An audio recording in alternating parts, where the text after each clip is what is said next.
তো হেই কি অবস্থা। আমি ফাহিম ফরাত নামটা সামনে থেকে কেটেই দিছি, ওইটার বলে না। যাই হোক, তো প্রথম ভিডিওটা প্রায় 26 দিন চেষ্টার পর কমপ্লিট করে ফেলছি। তো জানি না আপনাদের কাছে প্রথম ভিডিওটা কেমন লাগছে। ওইটা কমপ্লিট করার পর নিজের কাছে নিজেরই অনেক ভালো লাগতেছিল যে পরে আবার দ্বিতীয় ভিডিওটা কমপ্লিট করার চেষ্টা করতেছি, বা কমপ্লিট ভিডিও এইটা।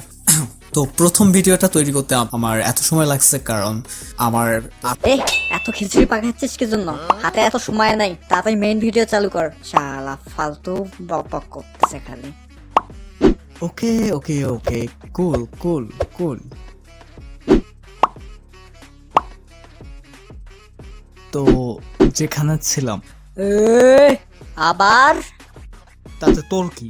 আমার ভিডিও আমি যেমনে দেখাই, দেখলে দেখবে, না দেখলে নাই। টাটা বাবাই। কি ভিউয়ার্সের সাথে এইভাবে ব্যবহার করে? তারা তোকে এখন আনসাবস্ক্রাইব করবো। हाँ भाई कैसी लगी आगे स्वाद।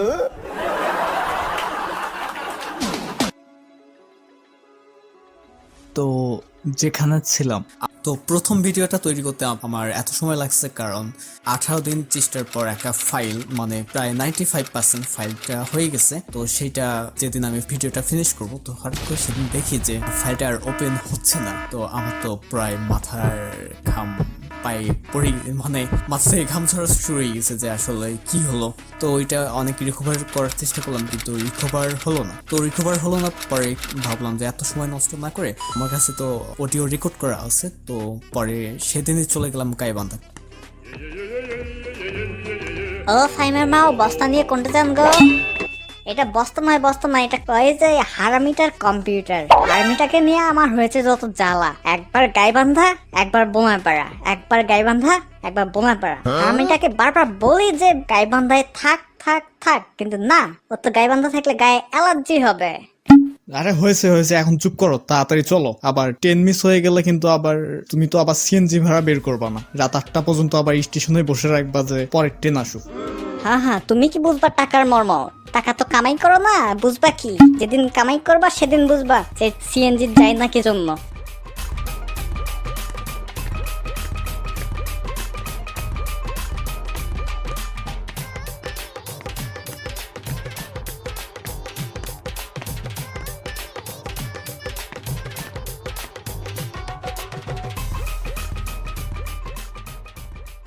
তো এরপর পৌঁছে গেলাম আমরা গাইবান্ধা।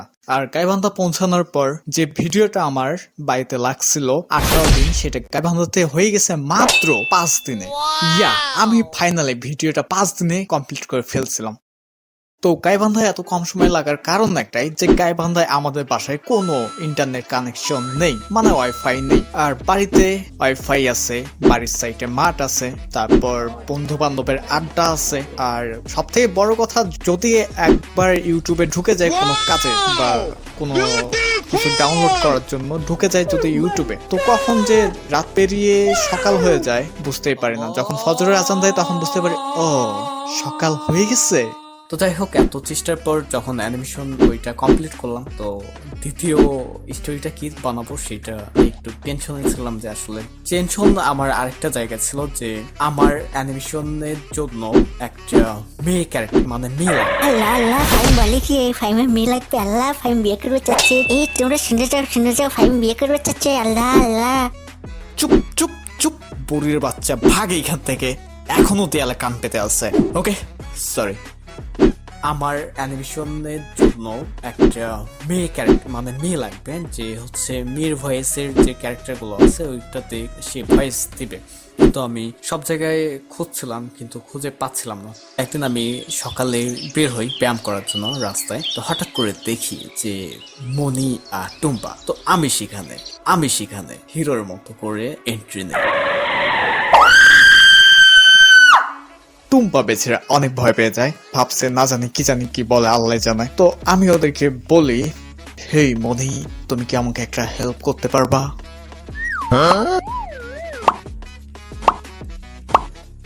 হ্যাঁ জানি তুমি কার্টুন ভিডিও বানাচ্ছো, তো ওইখানে মেয়ের ভয়েস লাগবে। হ্যাঁ তুমি ঠিকই ধরছো, আমার একটা মেয়ে লাগবে। মানে কার্টুনের ভয়েস গুলো দেওয়ার জন্য। প্লিজ প্লিজ প্লিজ একটু হেল্প করো না।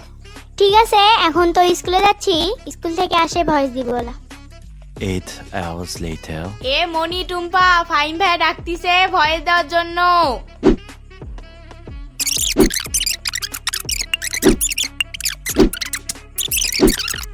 ও আম্মু, ফাইম চাচ্চু কার্টুন তৈরি করতেছে তো ওইখানে আমার একটু ভয়েস লাগবে, যাই?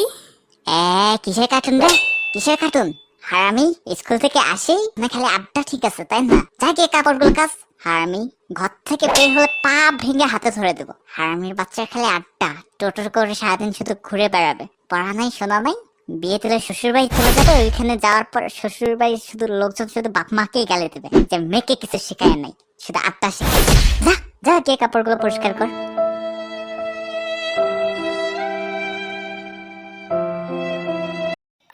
তোমার কপাল খারাপ, ওরা আর ভয়েস দেবে না। শেষে আর মনির ভয়েস দেয়া হলো না। অনেক চিন্তা ভাবনা করে লাস্টে কল দিলাম এক্স এর কাছে। আমার 24 নাম্বার এক্স এর কাছে। হ্যালো হ্যালো, কে বলছেন? আরে কথা বলতেছে না কিসের জন্য? আর ধ্যাত, তুমি তো কথা বলারই সুযোগ দিচ্ছ না। ও আপনি তো কেমন আছেন?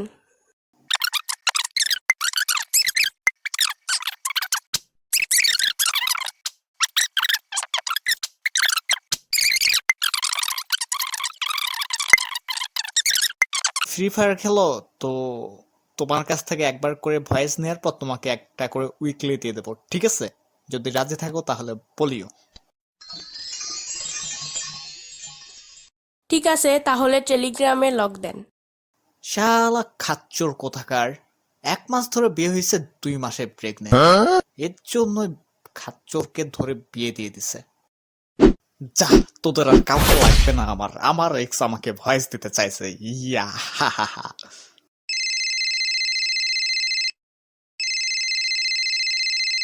কে আবার কল দেয়? Hello hello.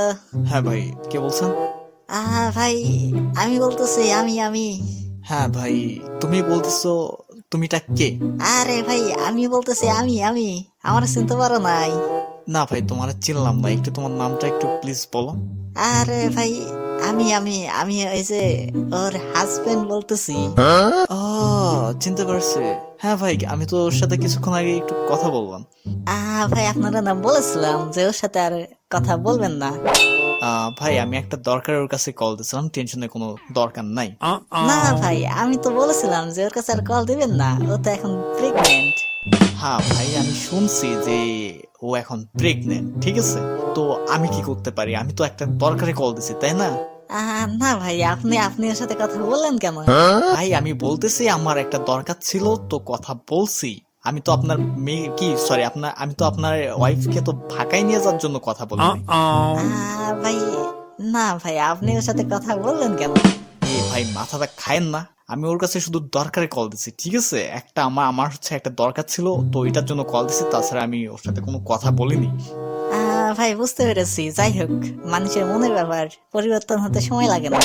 হ্যাঁ ভাই ঠিক আছে, তবে আমার কোনো সেকেন্ড হ্যান্ড জিনিসের প্রতি ইন্টারেস্ট নাই, আর আপনার ওয়াইফের প্রতি তো আমার কোনো ইন্টারেস্ট নাই, কারণ আপনার ওয়াইফ একটা 1 2 3 মানে কি সেটা এখন আপনি নিজেই বুঝে দেখেন। আর আপনার সাথে ভাই 5 বছর ধরে রিলেশন ছিল, তারপরও আমার সাথে টাঙ্কি মারে চলছিল বাবা। আর এইটা আমি আপনাকে কল দিয়ে ধরে দিচ্ছি, ওকে? আর তুমি চান্দু আমাকে সন্দেহ করতেছো।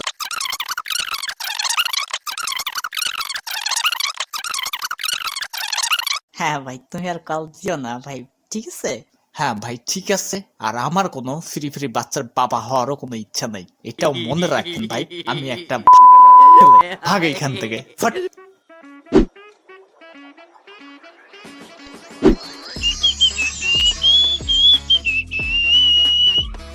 তুই আমার দিকে ওইরকম করে তাকিয়ে আছিস কি জন্য? এটা আবার কই গেল?